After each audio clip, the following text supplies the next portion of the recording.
Good afternoon.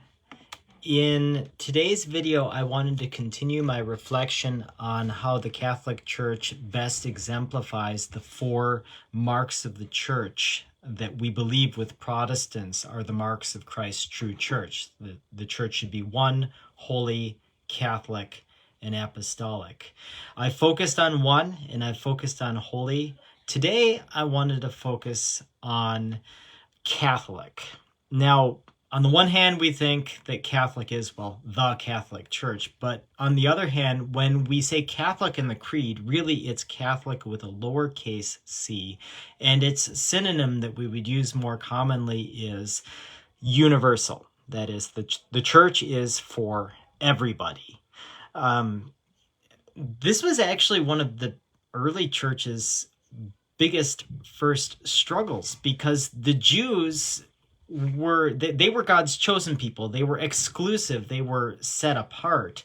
And for the early church, the first controversy was the first Christians were also Jewish, and they practiced the Jewish Levitical law.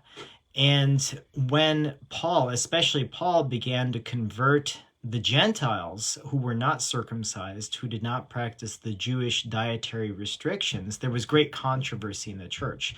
Could they be true followers of Christ if they did not practice the Mosaic law? And ultimately, the church relied on Christ's own words to say that these things, Jesus fulfilled the law. The old law was replaced by the new law of love and grace. No longer did you have to circumcise your children. Peter received his vision of all the animals lowered from heaven in a sheet. Take and eat. Christians can eat pork, for instance, something forbidden to the Jews. This is based on Christ's clear intention. He says to go and preach to all nations. All nations, the Gentiles. The church is supposed to be for everybody. Paul tells us in his letter to the Galatians, where he actually rebuked Peter at Antioch for giving in for a time to the Judaizers, that in fact in Christ there is neither slave nor free, there is neither male nor female, but all are one in Christ. So Christ's church must reflect this. It must be universal. It must be for everybody.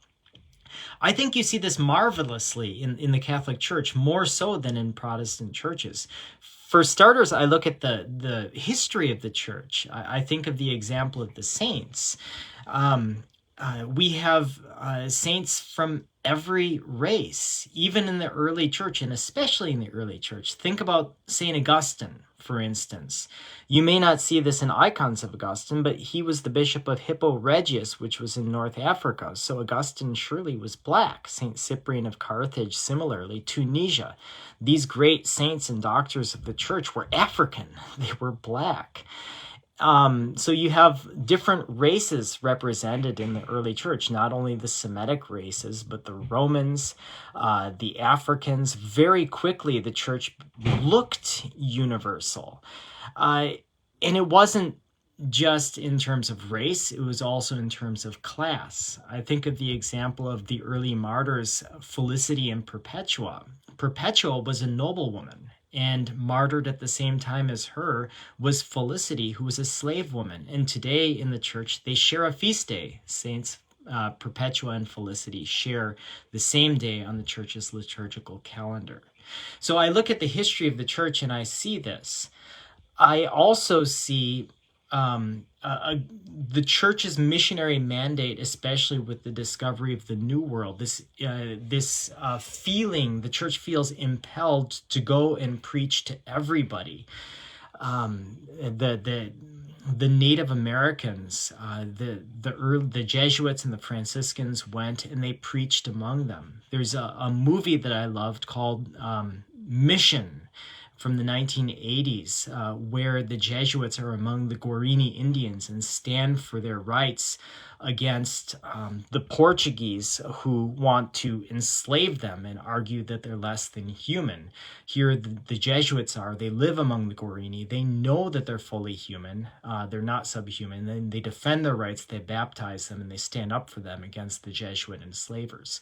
So you see this all through the church. You see this in the United States, where the Catholic Church heroically defended Black Catholics in the South. In Illinois, a former slave was ordained a priest. Catholic schools in the South desegregated before public schools and provided an example. You truly see a universality, a welcomeness, and openness to everyone, and that diversity is represented best in the Catholic Church. God bless. That's it for today.